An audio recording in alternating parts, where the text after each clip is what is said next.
20 minutos con el patrocinio de Liuna, local 183. Feel the power.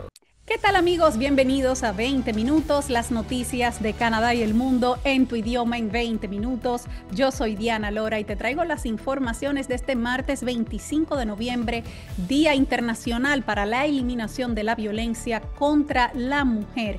Amigos, en el día de hoy el primer ministro Carney ha admitido que se equivocó, así que vamos a iniciar a nivel nacional para entender por qué.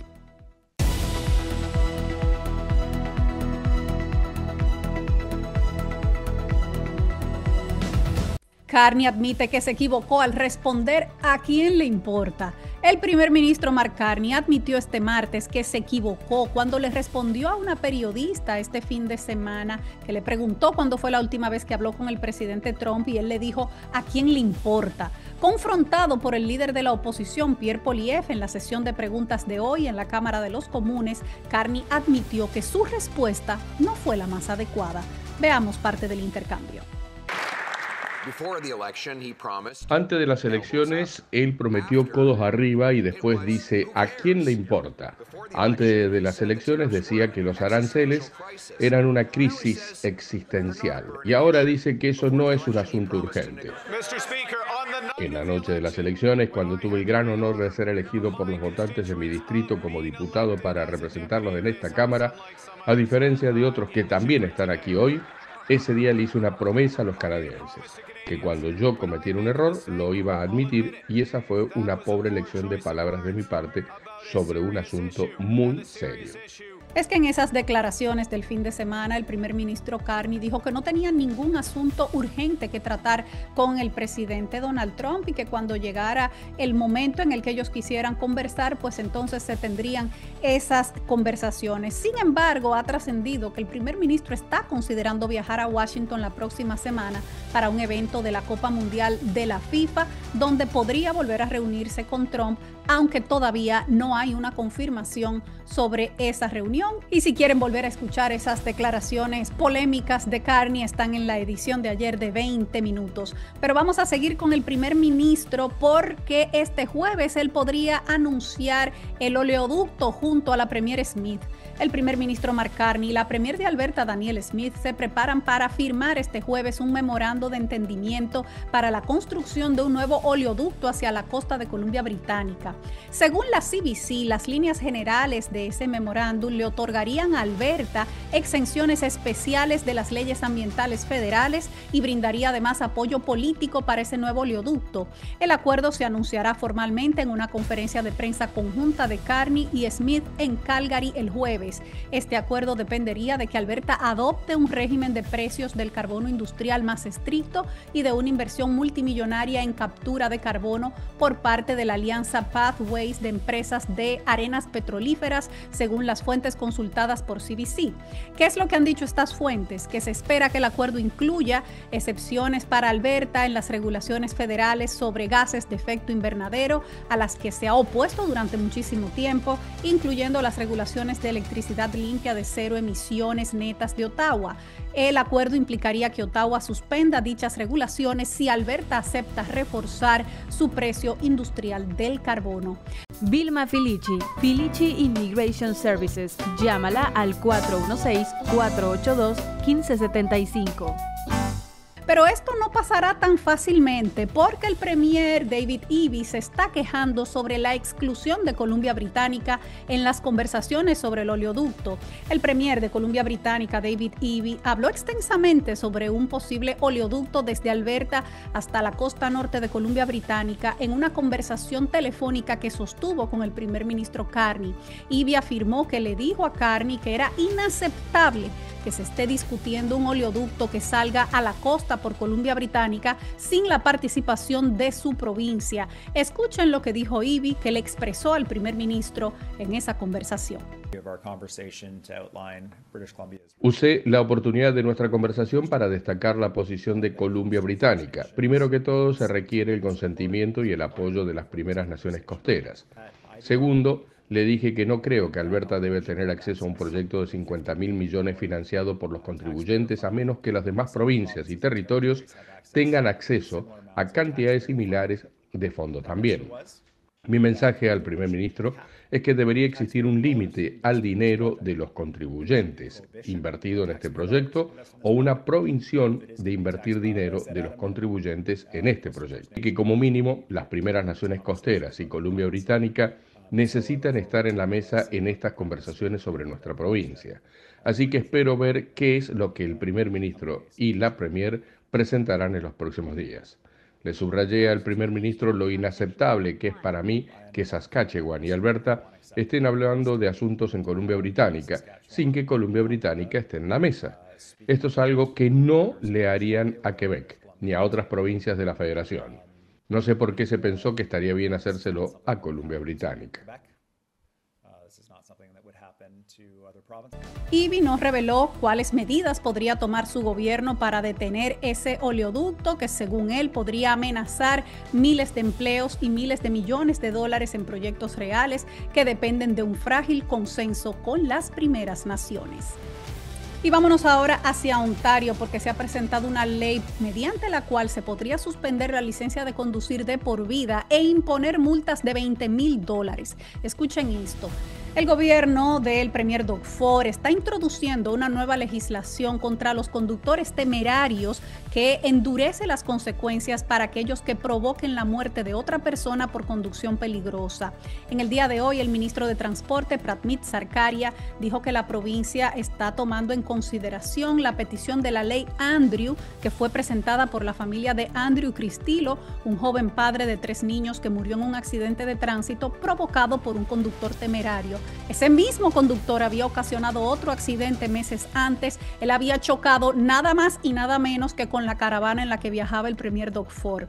El proyecto de ley impondría una prohibición de conducir de por vida a cualquier persona condenada por conducción peligrosa con resultado de muerte e introduciría nuevas suspensiones de permisos de conducir para aquellos sospechosos de conducción peligrosa. Además, facultaría a la policía a suspender inmediatamente la licencia durante 90 días y a confiscar el vehículo si se sospecha que alguien está conduciendo de forma temeraria. Además, aumentaría las multas hasta $20,000.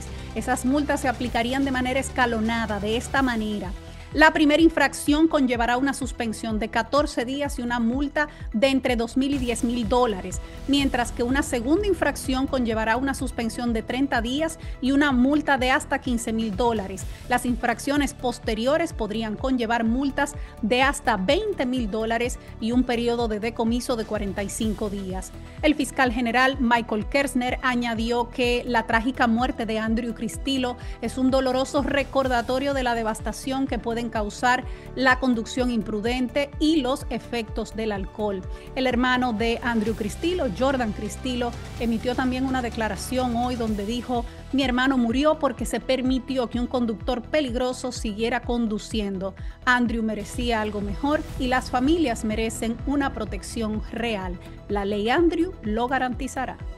Y estamos atentos al clima esta semana porque un vórtice polar traerá nieve y bajas temperaturas a Ontario.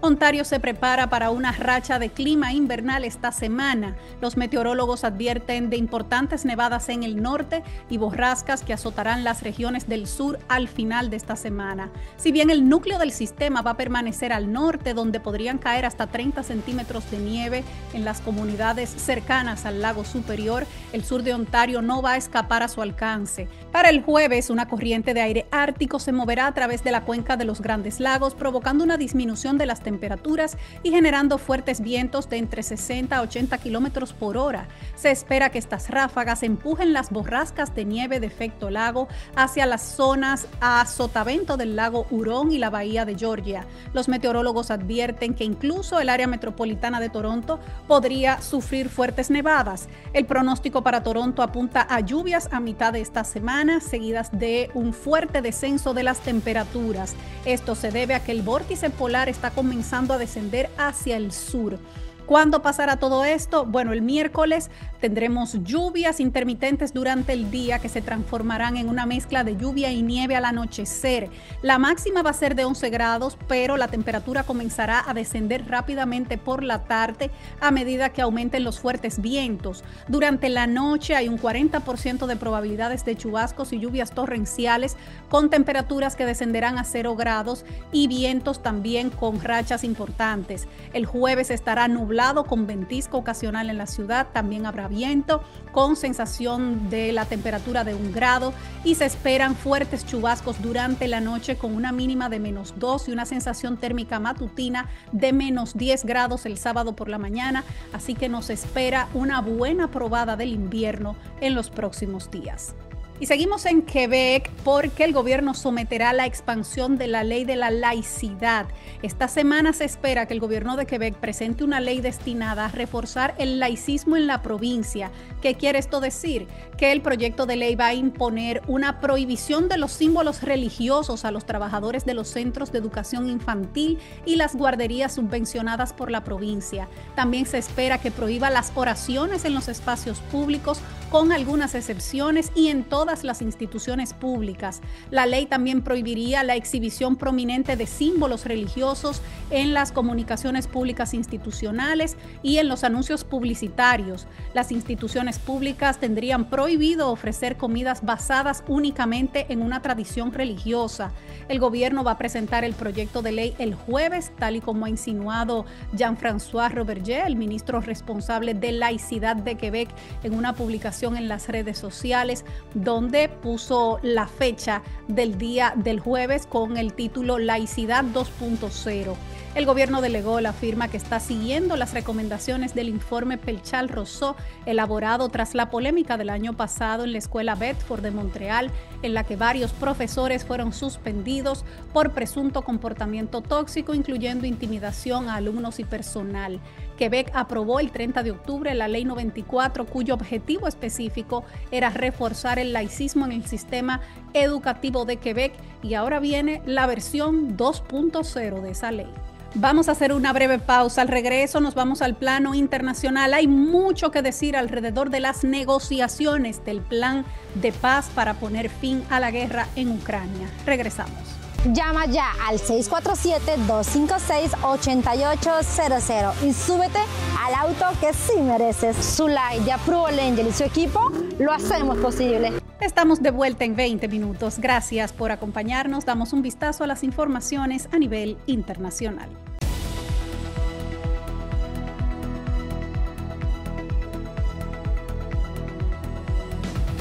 Oficiales de Estados Unidos dicen que Ucrania aceptó el acuerdo y Donald Trump dice que estaría muy cerca de aceptarlo. Vamos a ver qué es lo que se ha publicado en el día de hoy. Un funcionario estadounidense le declaró a la cadena ABC en el día de hoy que una delegación ucraniana acordó con Estados Unidos los términos de un posible acuerdo de paz. El secretario del Ejército de Estados Unidos, Dan Driscoll, mantuvo conversaciones secretas en el día de ayer con una delegación rusa en Abu Dhabi, en los Emiratos Árabes, para dar seguimiento a las conversaciones mantenidas este fin de semana con Ucrania en Ginebra, cuyo objetivo era impulsar el proceso de paz en Ucrania, según declaró un funcionario a la cadena ABC. Dice: los ucranianos han aceptado el acuerdo de paz, dijo el funcionario estadounidense. Quedan algunos detalles menores por resolver, pero han llegado a un acuerdo de paz. Las conversaciones previamente no reveladas con la delegación rusa el lunes siguen a las conversaciones mantenidas en Ginebra el fin de semana pasado entre Estados Unidos y Ucrania y constituyen el último indicio de que la nueva iniciativa estadounidense para reiniciar el proceso de paz en Ucrania está avanzando. A última hora del lunes y durante todo el martes, el secretario Driscoll y su equipo mantuvieron conversaciones con la delegación rusa para lograr una paz duradera en Ucrania. Así lo dijo en el día de hoy el teniente coronel Jeffrey Tolbert, portavoz del Ejército de los Estados Unidos. Dijo: las conversaciones avanzan satisfactoriamente y nos mantenemos optimistas optimistas. Trascendió que se ha acordado ya un plan de 19 puntos, contrario a la primera oferta o la primera propuesta que había hecho el gobierno de los Estados Unidos, que contemplaba 28 puntos. Según las fuentes, dice que el jefe de la inteligencia ucraniana se encuentra también actualmente en Abu Dhabi, donde se reúne con funcionarios estadounidenses y que allí también podría reunirse con funcionarios rusos. Hoy el presidente Donald Trump aseguró que el acuerdo de paz está muy cerca de lograrse. Escuchen a Trump. Estamos trabajando en esa última guerra. No ha sido fácil, pero creo que lo lograremos. 25.000 soldados de Ucrania y Rusia se perdieron en el último mes. 25.000 murieron, pero creo que estamos muy cerca de un acuerdo. Ya veremos. Creí que iba a ser más fácil, más rápido, pero estamos logrando avances. Y luego, más tarde, en su red social Truth Social, el presidente Trump declaró que su plan para poner fin a la guerra en Ucrania se ha ido afinando y que podría reunirse eventualmente con Putin y con el presidente ucraniano Volodymyr Zelensky, pero no hasta que se hayan logrado más avances en las negociaciones. Dijo: seré informado sobre todos los avances logrados, junto con el vicepresidente J.D. Vance, el secretario de Estado Marco Rubio, el secretario de Guerra Pete Hegseth y la jefa de gabinete de la Casa Blanca Susie Wiles. Dijo Trump en su publicación: espero reunirme pronto con el presidente Zelensky y el presidente Putin, pero solo en mayúsculas cuando el acuerdo para poner fin a esta guerra sea final, también en mayúscula, o se encuentre en su fase final. Y mientras tanto, mientras se dan todas estas negociaciones de paz, siguen los bombardeos entre Rusia y Ucrania. Ucrania y Rusia intercambiaron la madrugada de este martes ataques aéreos masivos que dejaron al menos 9 muertos en total, mientras los negociadores se apresuran para revisar ese plan de paz en Estados Unidos. En territorio ruso, al menos 3 personas murieron y 8 resultaron heridas este martes en un ataque ucraniano en la región sureña de Rostov, según dijo en la plataforma de Telegram el gobernador regional. Las autoridades de la vecina Krasnodar, frente al Mar Negro, también reportaron un ataque aéreo ucraniano a gran escala contra varias ciudades, mientras que en Ucrania los ataques rusos sobre Kiev causaron al menos 6 muertos, según las autoridades. Y por otro lado, amigos, han detenido a 4 sospechosos más del robo al Louvre. Otros 4 sospechosos han sido arrestados en relación con el espectacular robo en el Museo del Louvre por una banda que se llevó joyas valoradas en $102 millones, según informó este martes la fiscal de París.